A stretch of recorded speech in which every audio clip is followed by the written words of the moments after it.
Mm-hmm.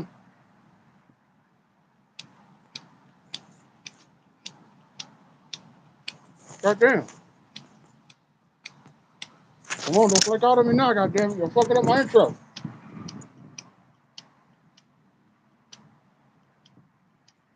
Ah.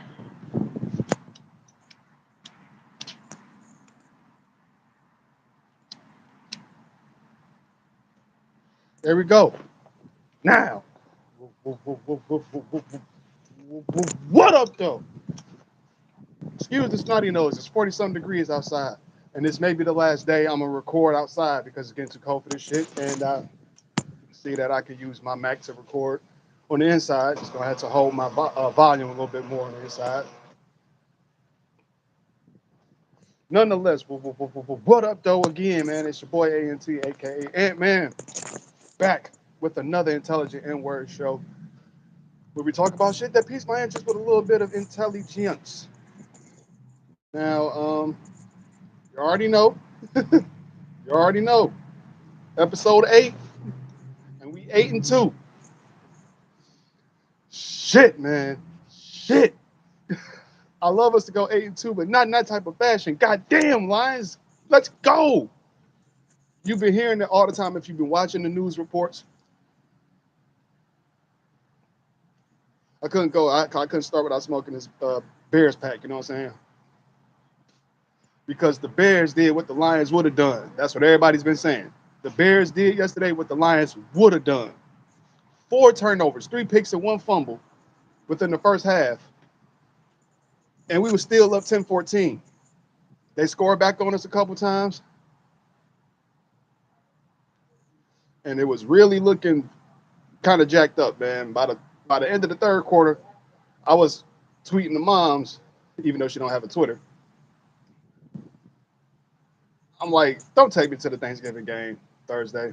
I don't want to go to the Packers game if I'm going to have to see us play like this at home. Can't do that. But I'm watching Red Zone because I watch Red Zone. I can't watch the Lions games all the way. Not all the time. I can't. So I'm watching Red Zone, going down the Twitter feed, and the Twitter feed was catching up faster than Red Zone was because I'm seeing touchdown. Like, what touchdown? You know what I'm saying? It was 26-14 touchdown. Like, Jamo Williams got that catch. Another bomb to Jamo Williams, and he caught that motherfucker. And then later on, the defense finally gets another stop. 3 and out. David Montgomery punches his way in the fucking end zone. Get it to 26-29 because we hit a 2-point conversion as well. And then, I keep telling y'all, Hutch got to get some Hutch jewelry buffs, man. That boy Aiden Hutchinson with the strip sack that led into a safety. Give us the win, 26-31. Golly, in 5 minutes, we answered back with 17 unanswered points. Whew, that's epic shit. That's great shit, man. We needed that win. I kept telling y'all, we need to be 9-2. So that means we got to win this Thursday against the Packers. So once again, show we got to keep our foot on the division's neck and the conference's neck. We are 8-2. We are 8-2. The only team that's 8-2. Everybody else is 7-3, or the Eagles are 8-1. So we are pulling for the Chiefs to beat the Eagles again. Give them another deja vu of the Super Bowl. So the Eagles can be 8-2, and so we can be tied for the number 1 seed in the NFC. It's so beautiful, man. It's so beautiful for us to be 8-2. 8-2 since 1962 when John Fitzgerald Kennedy was president. You know, when Martin Luther King and Malcolm X were still alive. You know what I'm saying? Was Medgar Evers still alive, man? You get what I'm saying, man? We ain't been 8-2 since the Civil Rights Movement. When niggas couldn't drink from the same water fountain, man. Segregated schools and all that shit. This is the first time that we've been 8-2. And it's amazing, dude. It's amazing. And my 13-4 prediction, man, like I said last week, is looking kind of nice. It's looking real nice, man. Even my loss record Even the losses that we was gonna take, I predicted them. I thought we was gonna lose to the Chiefs. No Chris Jones, no Travis Kelsey, whatever. We still beat the Chiefs at their house with Patrick Mahomes. And as long as you got Patrick Mahomes, you got anything. But thank Kadarius Thompson for dropping them balls, man. And Brian Branch for also getting that pick when we when they scored on us twice. So man, just come on now. It's going out. I'm gonna bring it back. But the Chiefs win, that threw us off, so we lost to the Seahawks. But I said that I would take some losses from the Chiefs, the Ravens, the Broncos, and the Cowboys. Those are my predicted losses. Not saying not saying that I want the Cowboys and the Broncos to beat us. You know what I'm saying? Especially the Broncos, they playing us at home. We play the Cowboys in Dallas. And the Broncos, they've been doing all right. So, I think I will predict them to sneak away and win, but I don't want them to. But 13-4, man, that's what I predicted. 3 straight wins. It's a W loss, 4 W's a loss, 3 W's, and I'm predicting another W with the Packers. So we can we could lose to the Saints if we want to, but I'm not even going for that. I want us to go 10-2 because the moment we get 10 wins, that's our clinch. That's when we clinch our playoff berth. Whether we get the top berth or whatever, man. We get 10-2. We get 10-2. We got a playoff spot. We can lose the next 5 games after we beat the Saints if we go 10-2, because then at least we'll be 10-7 and still got a playoff berth, whether it's wild card or whatever, man. We doing fucking wonderful, dude. We just gotta keep improving, man. Our defense, I'm gonna keep talking about our defense. It came in the clutch when it needed to. Definitely with those 3-and-outs at the last 5 minutes and that strip sack that turned into a safety from Aiden Hutchinson. Aiden haven't been showing up as much as we wanted to because them holding calls ain't been holding calls. They've been stifling my man Hutch from trying to get them sacks. You've seen it, but at least we did get a sack on Justin Fields last night. I forgot who his name was, but we got a sack. We definitely did get a sack. Brian Branch coming as a linebacker, getting them tackles to stop the running plays. Those were good looks. Uh, But the defense, they got to do better, man. They still got to do better with secondary, dude. We got to do better with secondary and with these dual threat quarterbacks, man. We was letting Justin Fields run too much. We was letting him run too much. So we got to do better with our running pass option defense, man. Got to do better with that. That in the secondary. But nonetheless, we're 8-2. We're 8-2. I saw somebody comment, had the nerve to say that we're the worst 8-2 team in the league. If that's the case, then how are we 8-2 if we're the worst 8-2? The fuck out of here. Yeah, our schedule ain't the hardest. But back then, the Lions, right now, back then at week 11, instead of 8-2, we fuck around and be 4-6 or 5-5. You know what I'm saying? Shit, 2 years ago we was nigga. 3 years ago we was 3-13-1. That means we won 3 games, lost 13, and then ended one with a tie. We 8-2. So win 2 more games, and we can get 10-2 and get this playoff berth. And then they can't say nothing about not, man. Come on, man. Come on. So go Lions, man. Just go fucking Lions. I'm proud of us, dog. Jared Goff coming in the clutch, man. But you got to do better, dude. 3 picks is not acceptable. 3 picks. One of them picks was definitely one that could have been avoided. You know, couple of them. You know what I'm saying? Because I think Laporta was wide open and you threw it right in one of the defenders' hands to some the other direction. I think for trying to go throw to Amon-Ra St. Brown.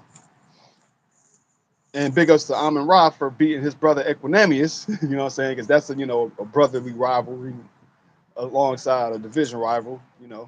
So we got to beat I want us to beat the Bears in Lambeau. I mean, not the Lambeau, the Soldier Field, so we can clear that series out. And I think that that's in week 14 or week 12 or week 14 or something like that.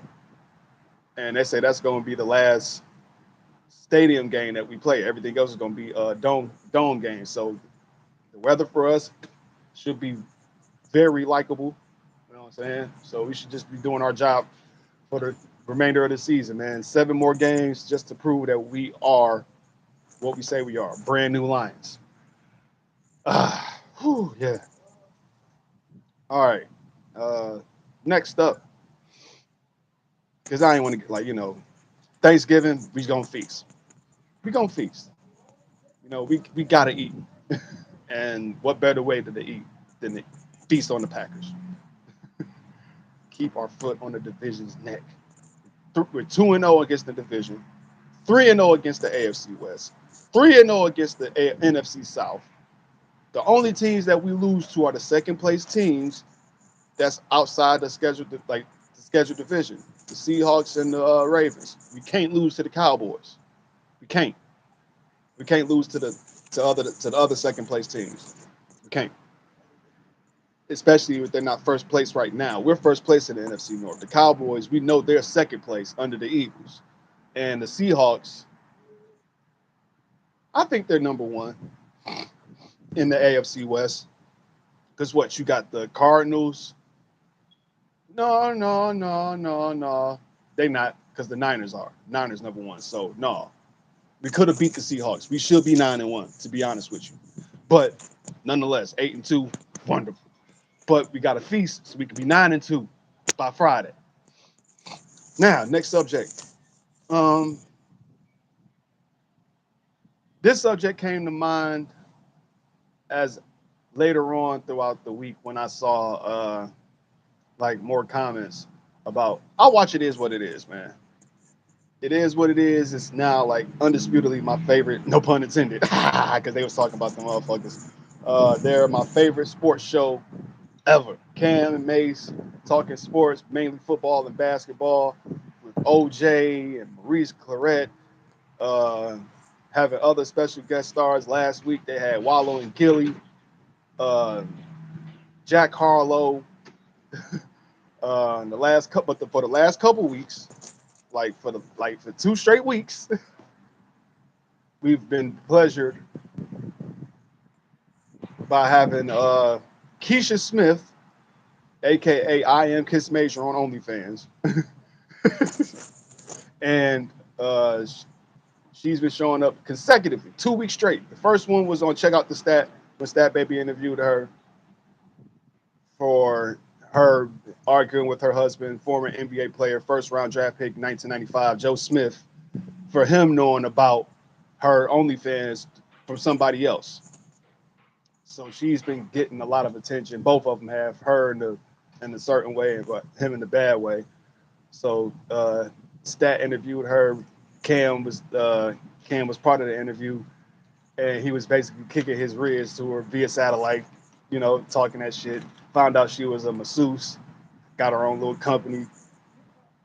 And so next week, Mace surprises Cam by bringing in Keisha on the set with a massage bed to get this nigga a live massage, and while Stat and Mace is interviewing Keisha while she's massaging Cam.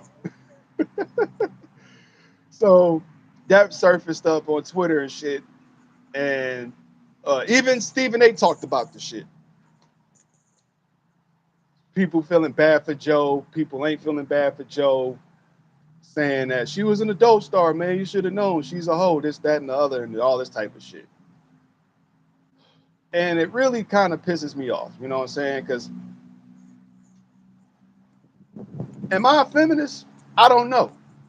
And I'm saying that because I got a little bit more sympathy, kind of, for, not more sympathy, but I got some sympathy for Keisha. Because she talked about the fact that she was the second wife. She was Joe Smith's second wife, the one that kind of helped him try to get back on his feet. The first one took the money from him, took most of his money from him, that he kind of earned playing in NBA. Tried to help him counseling, music, all this other stuff, but she felt like he rejected her. I think they had another interview just recently where somebody, I don't know who it was, but it's basically Joe and Keisha trying to talk the situation out. And I think the headline I saw was that she said he made her feel like shit and Joe Smith walked off. And now everybody's talking about You know, the niggas feeling bad for Joe because he did all this for her, and then yeah, she ends up doing this shit, getting attention with Cam and whatnot. Other motherfuckers like fuck Joe. He should have known that bitch is a hoe. She's a porn star. Even Steven said she's a porn star. You know, but let that be the other way around, man.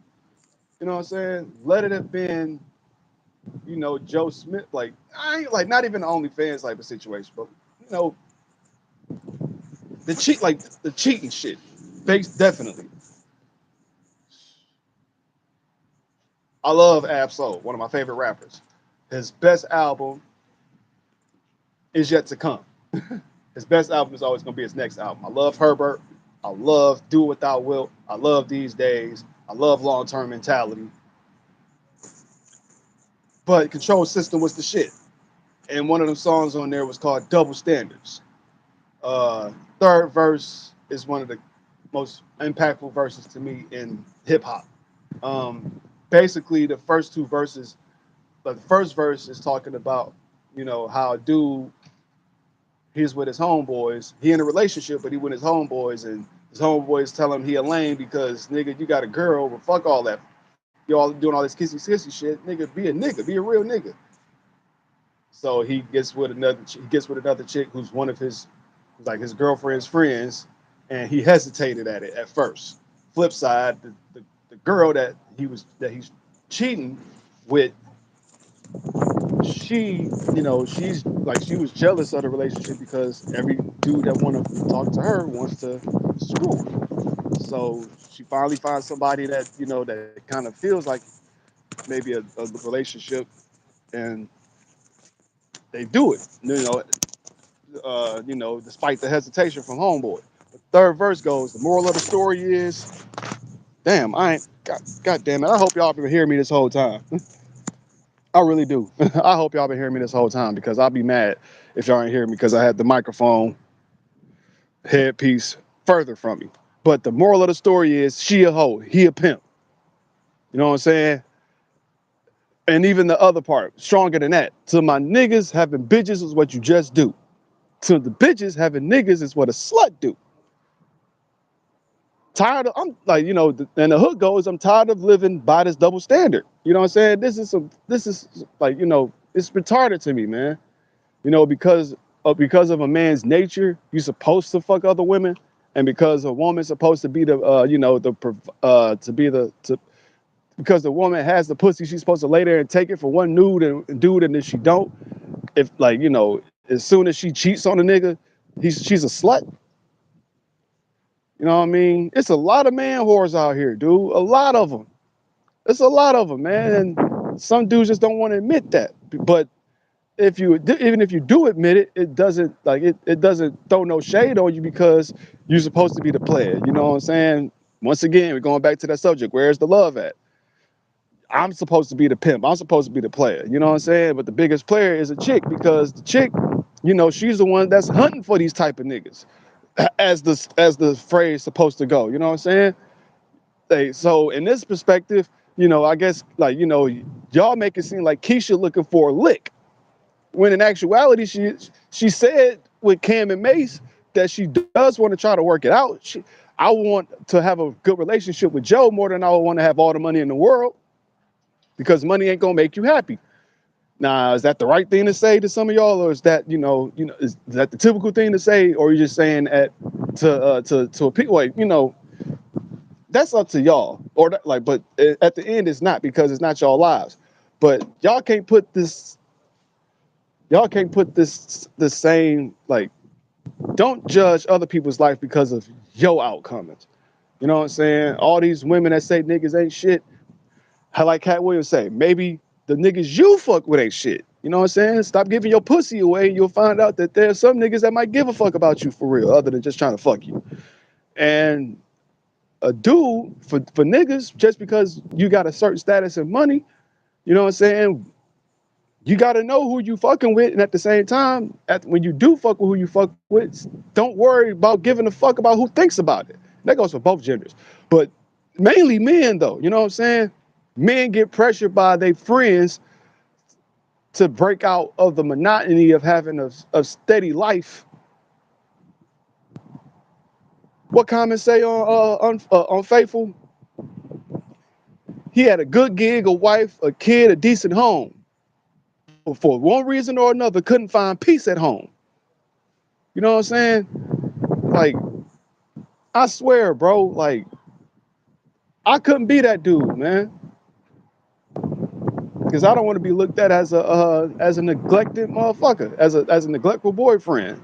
You know what I'm saying? As a neglectful spouse or whatever. Feel me? That shit almost blew my phone off. Let's prop it up further here. You know what I'm saying? Yeah, maybe that'll work. Then again, this little wire. All right, there. But yeah, man, I couldn't see myself doing that. But you know, maybe I'm a different motherfucker. Like, you know, us species with dicks out here got different mindsets. Mine's is further from, you know, from what motherfuckers be on. But I don't get it. Like I said, this double standard shit got to, you know, come to a halt just because a man, like, man, it's crazy shit. Like, even right now with the Puffy shit, with the Puffy and Cassie shit, the nigga's about what? I know he over 50. I know that. And he made sure he tried to settle that lawsuit with Cassie because, like, you know, make it seem like Diddy was on some R. Kelly shit. But everybody gonna still love Diddy and his music because he made so much classics and this. And he did Biggie, man. What the fuck? What about Cassie though? She know what she like, but no, man. Maybe she didn't. It's like, man, it's like for real. Like, niggas ain't perfect. Love ain't perfect. But this world of no shame wants to point the finger so hard. It's just fucked up, man, that you can't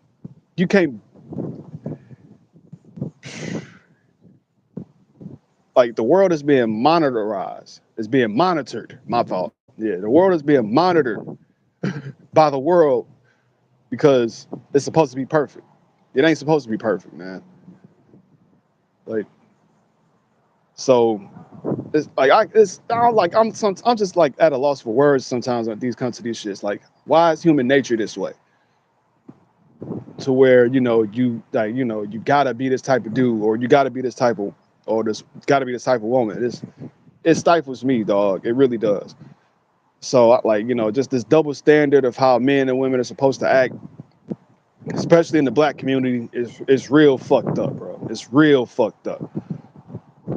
My opinion about it, especially, like, you know, specifically with the Keisha, Joe Smith, Cameron shit. Me, it's some funny shit. It's entertaining. Now, I want to see this shit worked out, but at the same time, I want to see Cam happy too. I honestly do, man. And how she was interacting with Cam, it looked like they may be doing something. But if they are, it ain't our business unless they want to tell motherfuckers. You know what I'm saying? The most truth you're going to get is through the records or what they talk about, man. So Cam said on his song, go and get it. We don't know if they wrote it, if she wrote it in his car and been outside his crib. You know what I'm saying? So this stay out of people's business and mind your own. I guess that's the moral of the story. You worry about who you being a slut to or giving your dick away to, man. You know, mind your business. Know your role and shut your mouth. That's my pinned tweet on, like, that's my first tweet you see on X. Know your role and shut your mouth. World would be a lot better if you just shut the fuck up sometimes and mind your own business.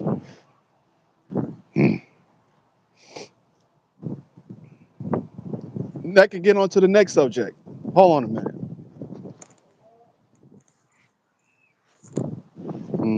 Whoever's watching, good looking, appreciate the view. Send this out to other folks, let them know that we just talking shit about whatever.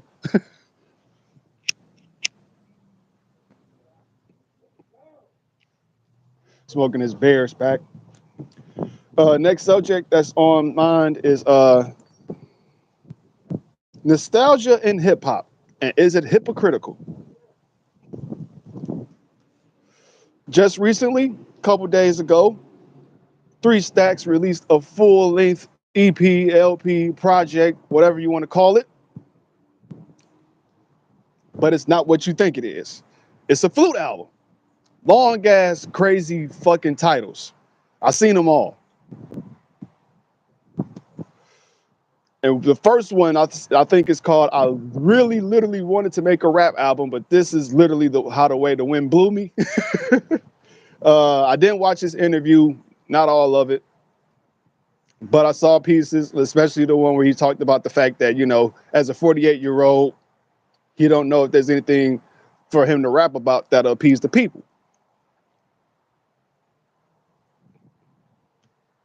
So that just led to memes, including this one, where somebody put on the caption, "Y'all niggas don't deserve words." Stacks ain't say it, but somebody else put it there. Which is lead to people thinking, "Oh, we ain't never gonna hear a 3000 album again where he's rapping." Mainly, we ain't gonna never hear no OutKast reunion in the sense of an album. They did reunions, especially like since after Stankonia came out. They've done reunion tours and things like that, but that's not even like 1 year. And if it wasn't a tour, it's just a show in Atlanta. But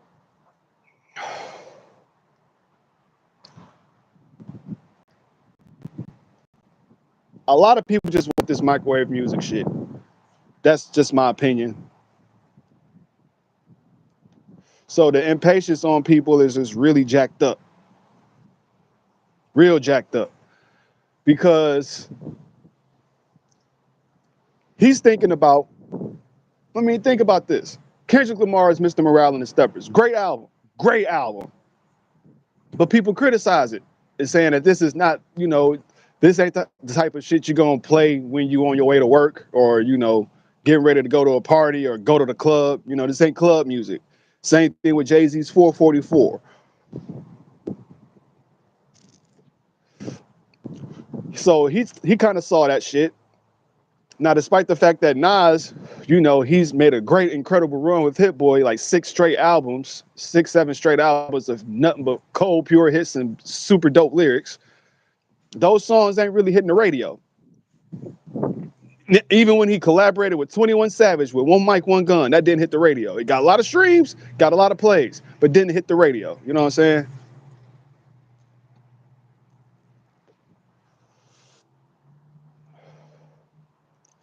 Three Stacks, I think he kind of see that and is like, the kids of hip hop, the people, the hip hop audience today, they don't want to hear what I'm talking about on a whole album spectrum. Now, granted, he'll drop a verse on somebody's project, whether it's Frank Ocean or Anderson .Paak, on a Badu mixtape, whatever. He'll like on Killer Mike's album, whatever. He'll do a verse or something like that where he's rapping the dopest, craziest, mind-boggling shit.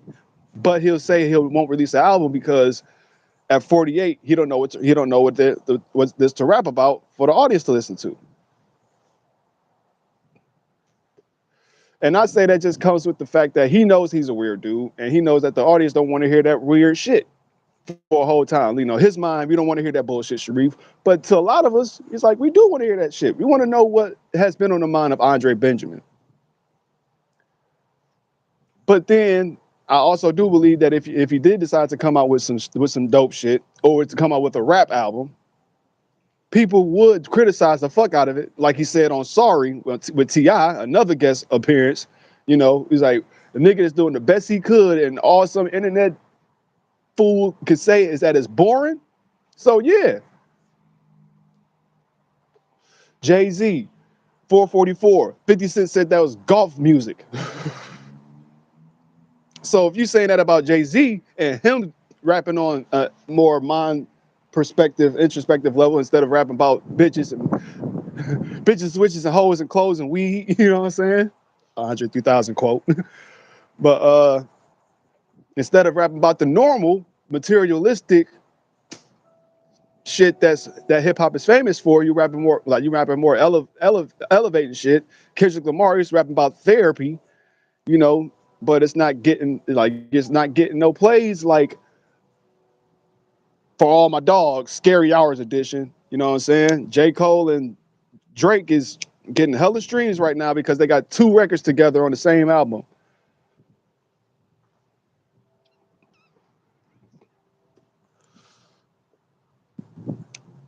But nonetheless, with 3 Stacks not wanting to do a rap album because he knows how the audience is gonna react,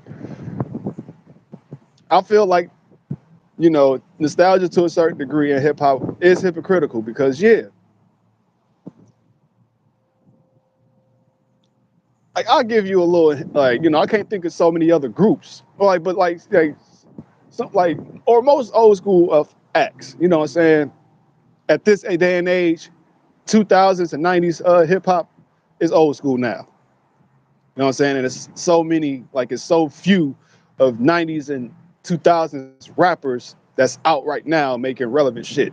You know what I'm saying? Most of them are out doing, most of them out here doing tours from their old shit.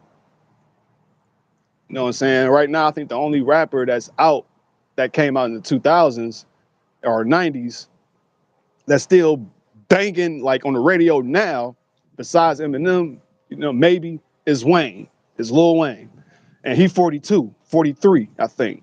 So his time is going slow, but as great as he raps, I don't think it's going to end anytime soon because he knows when to come in and drop some crazy shit. But say if the Hot Boys come back, would that get a lot of plays on the radio, or would that just be a nostalgia act that a lot of people would come back for?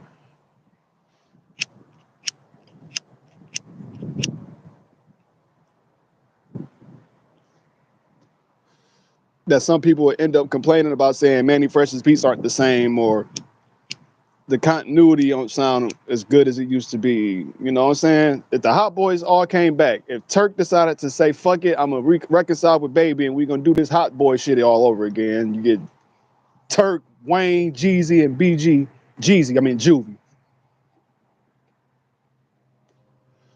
And even Birdman and a couple of tracks on there because I heard one, but I don't want to say, I hope it was a real track. You know what I'm saying? It was some dope shit.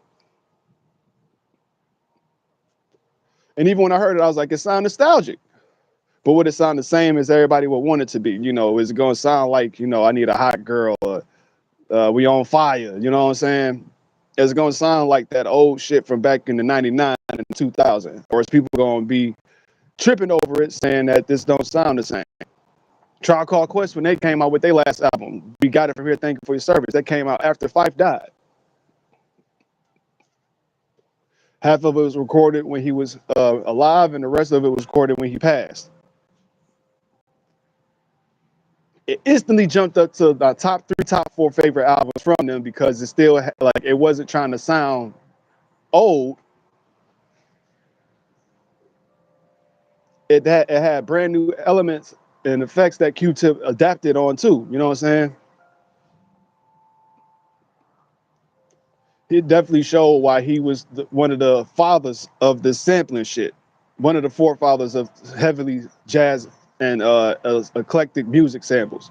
You know what I'm saying? Him, RZA, Pete Rock, Primo. If it weren't for them, you wouldn't have Dilla or Madlib or Alchemist. You know what I'm saying? So on and so forth.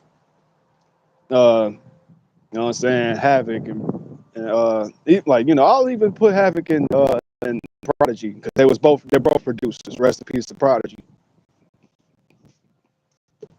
But Q-Tip has some new elements in there, especially with adding Jerobi as a rapper on there because you finally get to hear him rap after 5 albums of no bars for him at all. So you had new elements, and then you had new school rappers on there too. You had Busta Rhymes and Consequence, who are also Tribe alumni, but you add in 3 Stacks once again. You add in Kendrick Lamar. I was like, 3 Stacks. He's one of the extensions of the Native Tongues. Dungeon Family was like the southern version of the Native Tongues, in my opinion. Just dirtier and how the Dungeon is. Dirtier and more southern, for sure. But as great as it was, I ain't going. Hey, I ain't going. It added the fact that Phife was going. It added more. of a sympathetic element, but some people would say it didn't feel the same. But me, I loved it. I loved every bit of it, man.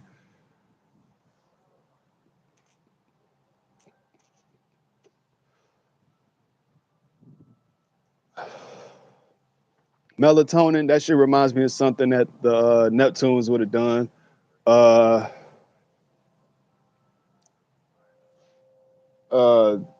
We the People. Who would that remind me of? I can't say. It's one joint that gave me a Dilla vibe for sure. I can't remember though. I got to think about it.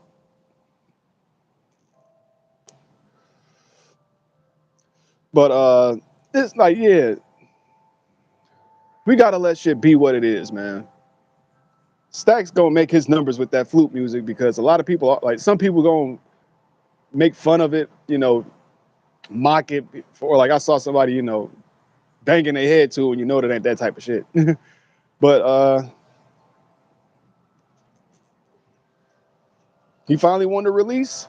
Let him release, man. I'll listen to some shit probably. I need something to go to sleep to. This ASMR ain't working, man. I still wake up every other 2-3 hours within my rest. But let the shit be what it is, man. Like fans of music, especially hip hop. Once again, the black community, we just want shit to be a certain fixed way, and if we don't get it that way, we gonna bug out and complain, man. The times, the years, the sound has changed. Mine's changed, and we knew Stax was a eclectic motherfucker. We known that since he started wearing a turban on the second album, AT Aliens. Then it was shoulder pads and shimmy shorts on the third album. Then he had his own little band from all the way on Love Below, man. Come on, man. We knew this nigga was out there, hella creative. Sometimes you ain't gotta express yourself all the time through bars. Big's been there, and Dre has been that way. And as long as Big fucks with it, as long as Antoine Patton is cool with it, I'm cool with it. You know what I'm saying? As long as Big Boy all right with it, I'm all right with it. Because the one thing about them is the same thing about the tribe. We ain't doing this for money. We still trying to find the new people that want that. We trying to convert people over. We ain't trying to preach to the choir. We want to convert new fans over to the OutKast sound and the OutKast family. You know what I'm saying? Not just bring old people to family union. Not me, you, your mama, and your cousin too.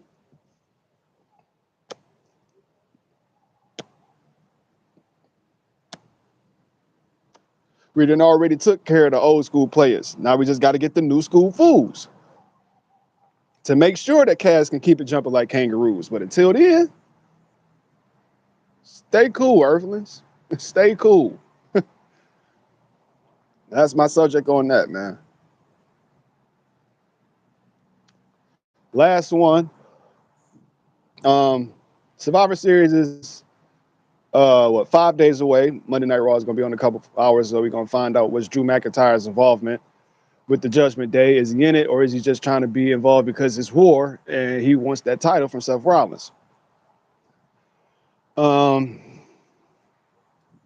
I'm not worried about if Randy Orton's going to be there tonight or on Saturday, or if he's going to be there at all. It might be LA Knight because Cody Rhodes popped up on SmackDown while Solo was trying to beat up LA Knight after he beat Jimmy Uso. Nonetheless, not here to talk about Survivor Series in particular. I'm here to talk about. I saw a video from Wrestling Premiere, who be having some decent videos every once in a while, and it's talking about the WWE's New Wave. Back in 2010, the main focus was all about the big stars, like the John Cena's, the Randy Orton's, the Triple H's, the Undertaker's, the Shawn Michaels until he retired, the CM Punks. And not even then they tried to take the focus off of him. But it was mainly all focused on the big stars. The mid card was less than mid.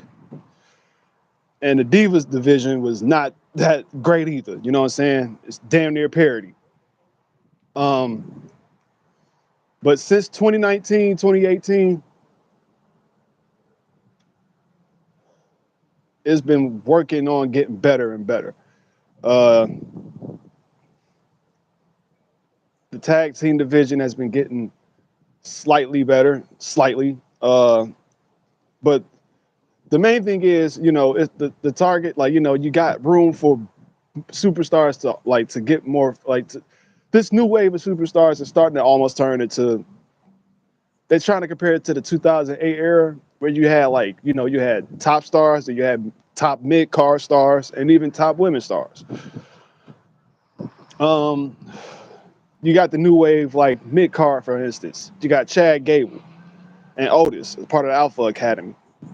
Entertaining and great in-ring talent. Chad Gable, he's turning into Kurt Angle damn near, where he's a great, funny gimmick, annoying when he's a heel, and entertainingly funny when he's a babyface.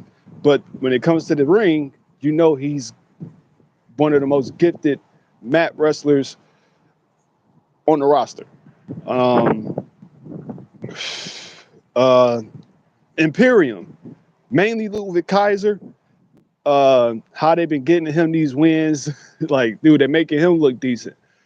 And his talent is standing behind Gunther is it's putting the light on him, and he's showing his poise, fucking with the DIY, Gargano and Ciampa, which are finally coming together as a tag team.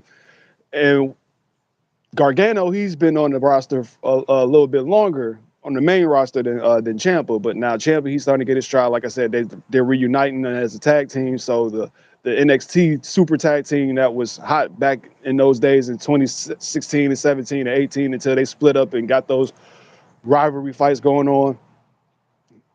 Now you're getting to see what they can do. They're trying to build them up as sympathetic. They've been losing matches since they got together, but that's like I said, that's Ludwig Kaiser shit. But the DIY, that like the mid card, they're shining on that level. Ivar, the Viking Raiders, Eric before his injury, they're Bronson Reed, Shinsuke Nakamura, Grayson Waller, Austin Theory, Jimmy and Jay Uso, Solo Sikoa,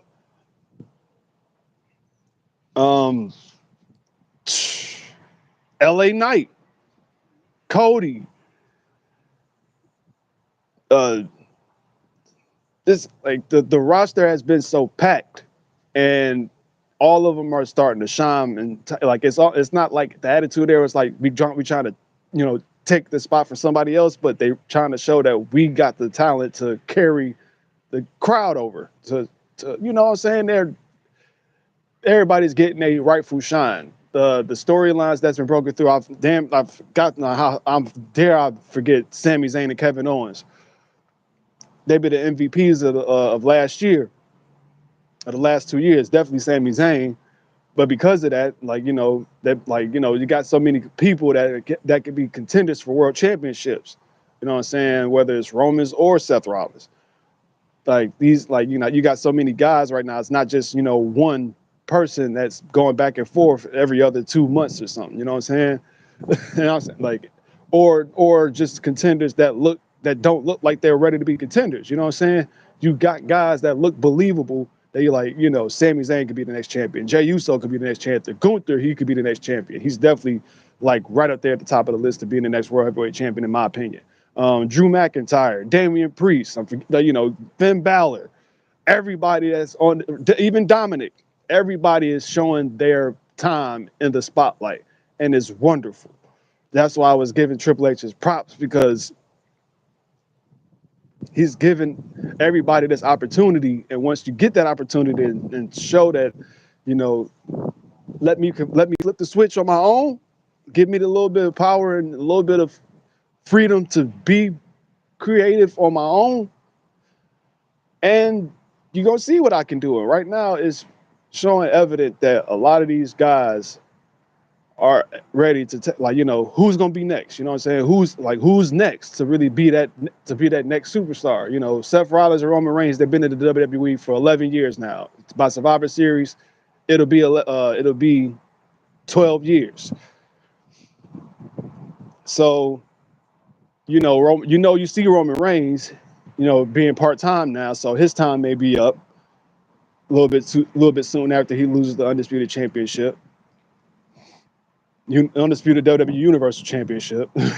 And Seth Rollins, he's been breaking his back, literally, as the World Heavyweight Champion for the, especially since May, like going in, being the super workhorse that he has been since he's debuted. So their time is starting to draw to a close as far as being the top guys.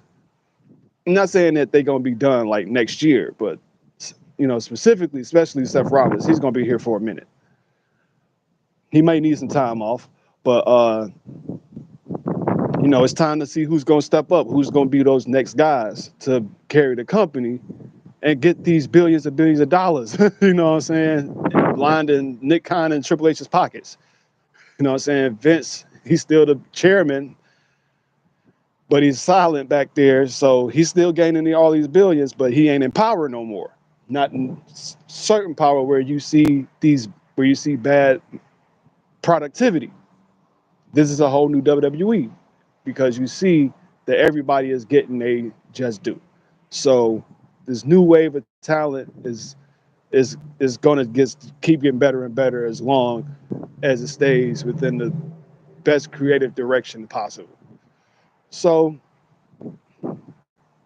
that being said, I'm looking forward to Survivor Series. 2 War Games matches, looking like it's one gonna be 5-on-5, another is gonna be 4-on-4. Found out the fourth partner in the women's War Games match is gonna be Becky. Best friends teaming up to go against the best friends Super Asian squad that may kick her out soon. So that's gonna be amazing. And the 5-on-5 War Games match is gonna be super hype too. Wonder who that fifth member is gonna be. Like I said, I'm not betting on it, but I'm looking forward to it. So with all that being said, it's chilly out this bitch. You see, I got my hands in my pockets. I'm done smoking my smokes. So I'm about to go on inside and munch on my munches. So until next week, when we go 9-2, enjoy the rest of your week. Whatever y'all celebrate on Thursday, celebrate it. Spend time with your family, get your grub on. Fuck the holiday, and me in particular. It ain't about the holiday, it's about the time spent.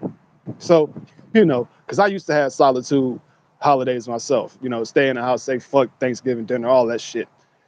But these last couple of years, enjoy the time spent, especially after I see the Lions go 9-2. I might post some shit up on YouTube on the game. I might go live. I don't know. But until then, enjoy yourselves.